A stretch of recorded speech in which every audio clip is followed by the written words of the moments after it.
Yeah. So hey, this is Linus. And I'm Anna. We know who we are. We are going to talk about the Soviet romance since we are rendering it right now. Just waiting to upload it. Yeah, because it's such a it's a film that took a long time to make, half a year, and Yeah. which that's pretty long considering other films we made, like Contamination, that took us 1 week. Pripyat, that we made in 1-2 days. Yeah, that's pretty short. Yeah, so half a year we've been working on Soviet romance, and it has meant a great deal to us, me and Anna, because we've been so emotionally attached to the characters.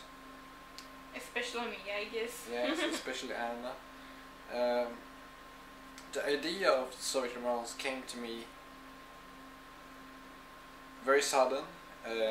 Anna came here to the studio one day, and I explained to her how I wanted it to be, and yeah, I sure was very not so very precise back then, and it wasn't at all like the script as it turned out, but she wanted to do something like this as well, so yeah. Yeah, I thought we were ready for a little more deep sort of movie after all the shorter action clips, and I thought it would be a great idea, and that it would be a lot of fun to do something else for a change. Yeah, and the Soviet romance is something completely else. It puts the Soviet Union in a new way of light, you know. It shows a Soviet Union not seen from the Western society, but from the Soviet Union's own perspective. Yeah. Well, when I've been researching, so I've seen a lot of propaganda against the Soviet Union, and I think that's the view we have of the Soviet Union. But after Stalin, it pretty much could have worked out if they weren't so focused on the army. Exactly. So they had an economical crisis that they couldn't really deal with, and yeah, that's why the Soviet Union came to an end. In the Soviet romance, the Soviet Union also faced an end, but for a different reason. Yeah, the Soviet Union still comes to an end here, but for a completely different reason. Which we aren't going to tell you now. Yeah, no spoilers intended. But yeah, the characters, Anna, would you like to speak some about the characters? Yeah, I can do mine and you can do yours. Yeah, that could be a good idea. My character, Anishka Petrova, is the premier of the Soviet Union. She is the leader that comes after Stalin, and she is a great change. Not only because she is a woman, which you know would be totally crazy, because that just wouldn't happen, but also because she is very different from other leaders in the whole world in general. She's very caring for the people, and she sort of really tries to listen to the people and is a person of the people. So that is a big change for how the country is going to be run, and yeah, it's not at all like it is in reality. No, and when we planned the characters, Anishka Petrova came out sort of like a Gorbachev, placed in a different time, a time where things could still be changed.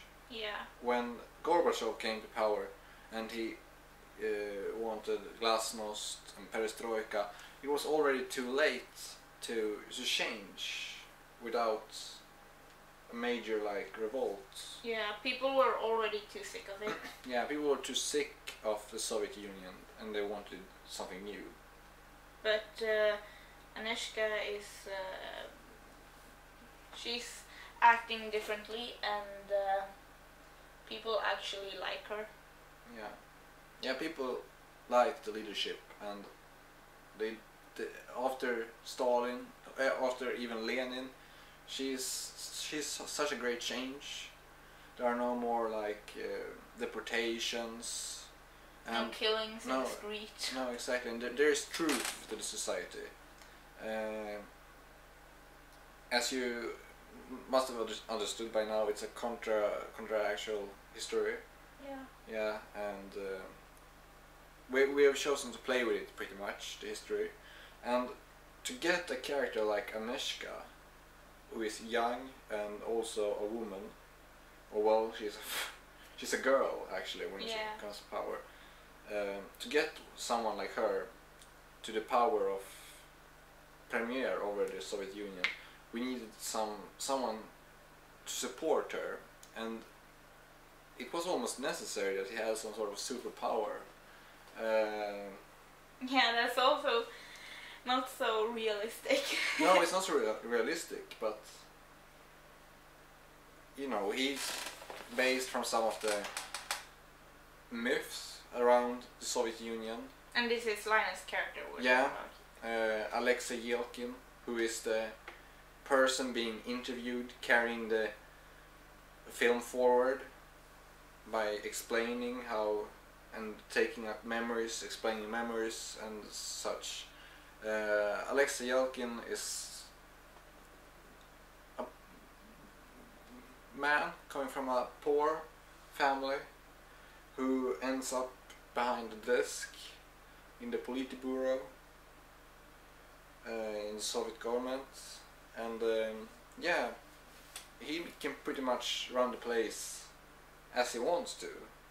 He believes in the communist ideology, and there is a reason for why communism has a hard time to like work in different places, because people always want more than they can have. Yeah, more than they need. Yeah, more than they need, and that's why it can't work. But Alexei is yeah, exactly like Anishka, a person who like wants to share on everything, equal share for everyone. Yeah. So while he is at the Politburo, he makes sure that Stalin, yeah, does his will. Yeah, does his will, making sure that purges doesn't happen like they did in the real Soviet Union, where Stalin purged a lot of intelligent people because they were a threat to Stalinism. But Alexei sees that Stalin cannot continue to exist for the communism to work. So yeah, don't talk too much. no, I'm not talking too much. That's a part of the story that I actually can tell, that Stalin is succeeded by Anishka Petrova. Yeah. Yeah, who ends up being the premier of the Soviet Union. So as a premier, she wants the communism to spread. She wants it in other countries as well. Not because she wants to take over the world, but because she actually believes that this is what's best for people, for the people of the world. This would be the best way to live. Yeah. That's what she believes, and that's why she wants it to exist everywhere. Yeah, and you can't blame her for anything, because that's the way of capitalist thinking as well. People from all over from Western countries believe that capitalism was the way of living. So it's just cross beliefs that both could have worked if the other one existed. Yeah, exactly. So she wanted communism to be spread all over the world with socialist economy standards, yeah, everything basically. And she so firmly believed in this that she was ready to wage war for it, and yeah, and Alexei was good at helping her with that. But yeah, that's basically how the story develops. Yeah, I don't want to spoil No, too not much spoil either. too much either, but yeah.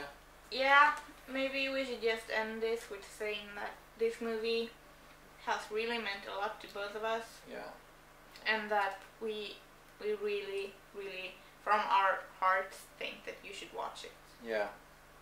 If not for just for the entertainment, do it for learning, for education, because even if it's not for real, it actually tells a story not so far away from the actual truth. Just in a different way. In a different perspective. Yeah. Thanks a lot, guys, and thanks for listening. Tune in for more.